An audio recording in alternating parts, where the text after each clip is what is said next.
بسم اللہ الرحمن الرحیم۔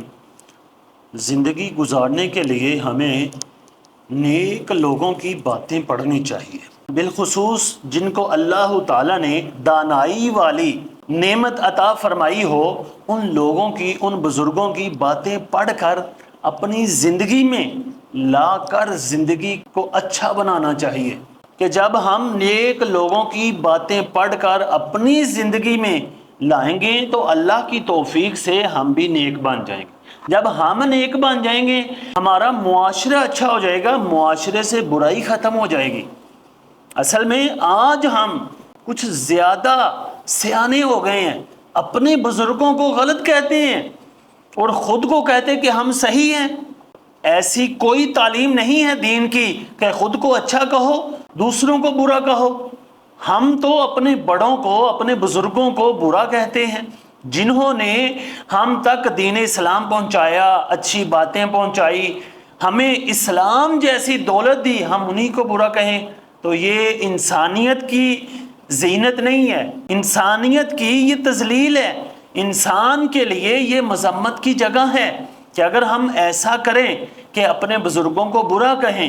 اب میں آپ کو حضرت لقمان، جن کو حکیم لقمان کہا جاتا ہے، ان کی اپنے بیٹے کے ساتھ کچھ باتیں ہوئی، وہ آپ کے گوش گزار کروں گا کہ حضرت حکیم لقمان کے بیٹے نے پوچھا، ابا جان وہ کون سے امور ہیں، وہ کون سی چیزیں ہیں جو انسان کے اندر ہونی چاہیے؟ آپ نے فرمایا، بیٹا ہر انسان کو دیندار ہونا چاہیے، اور پھر فرمایا کہ ان دینی احکامات پر عمل کرنا چاہیے کہ اس شخص کو دینی علم بھی ہو، دینی احکام پر عمل کرنے والا بھی ہو۔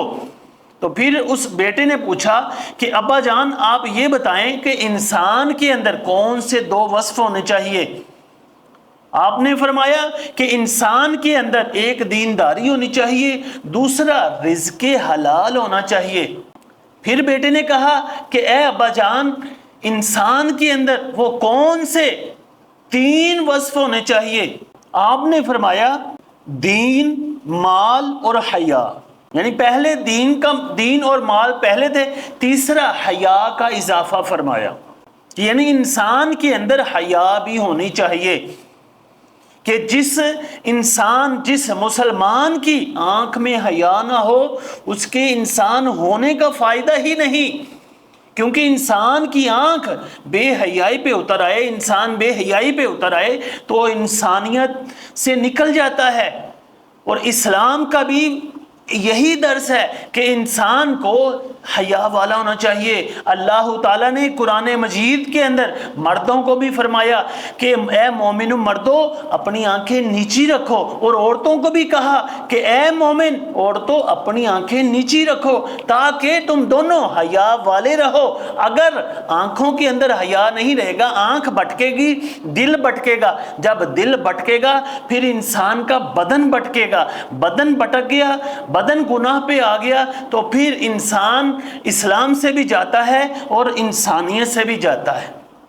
اور پھر حضرت حکیم لقمان کے بیٹے نے کہا، ابا جان اگر انسان چار وصف اختیار کرے تو وہ کون سے وصف ہیں جو انسان کے اندر ہونے چاہیے؟ آپ نے فرمایا دین، مال، حیا اور حسن خلق، اچھا اخلاق ہونا چاہیے، لوگوں کے ساتھ اچھا تعلق ہونا چاہیے، لوگوں کے ساتھ بولنا اچھا ہو، اچھے لوگوں کے ساتھ اٹھنا بیٹھنا ہو۔ ہاں ایک بات بتا دوں، ہم نے حسن اخلاق کا نام رکھا ہے نرمی کرنا، نہیں، سختی بھی اخلاق میں سے ہے کہ انسان کوئی برائی دیکھے تو اسلام کہتا ہے اس کو ہاتھ سے روکے، اگر ہاتھ سے نہیں روک سکتا تو زبان سے روکے، اگر زبان سے نہیں روک سکتا تو انسان کم از کم دل میں برا جانے۔ حضور نے فرمایا یہ سب سے کمزور ایمان ہے۔ اس نے اخلاق یہ ہے کہ جہاں نرمی کرنی چاہیے نرمی کریں، جہاں سختی کرنی ہے سختی کریں، یہ نہ ہو کہ ہر جگہ سختی رہے یا ہر جگہ نرمی کریں۔ شیخ سعدی فرماتے ہیں کہ سختی و نرمی درہم بحث، کہ سختی اور نرمی دونوں برابر رہنی چاہیے۔ بیٹے نے پھر کہا کہ اے ابا جان اگر کوئی انسان 5 وصف اختیار کرنا چاہے تو وہ کون سے 5 وصف ہوں گے جو انسان اپنے اندر اپنائے؟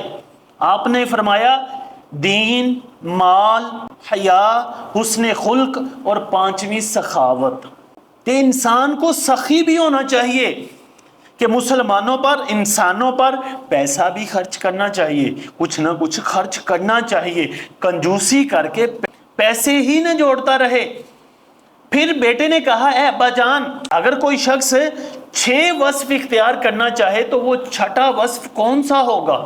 تو آپ نے فرمایا بیٹا کہ جب بندہ دین بھی اختیار کر لے، مال حلال بھی اختیار کر لے، حیا بھی اختیار کر لے، حسن خلق بھی اختیار کر لے، سخاوت بھی اختیار کر لے، تو اللہ تعالیٰ اس بندے کو اپنا ولی اور دوست بنا لیتا ہے۔ اس کو اگلے وصف کی ضرورت ہی نہیں رہتی کہ جب اللہ کا ولی اور اللہ کا دوست بن جاتا ہے تو پھر کسی اور وصف اختیار کرنے کی ضرورت نہیں رہتی۔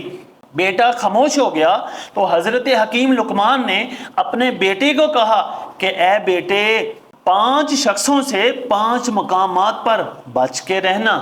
پوچھا کہ اے ابا جان وہ 5 مقامات کون سے ہیں؟ تو حضرت حکیم لقمان نے فرمایا سب سے پہلا، کمینہ شخص جب تمہارا اس کے ساتھ اٹھنا بیٹھنا ہو جائے تو اس سے بچ کے رہنا۔ پھر فرمایا عقل مند سے بچنا اس وقت جب تم اس کی مذمت کرو، اس کی بے عزتی کر بیٹھو۔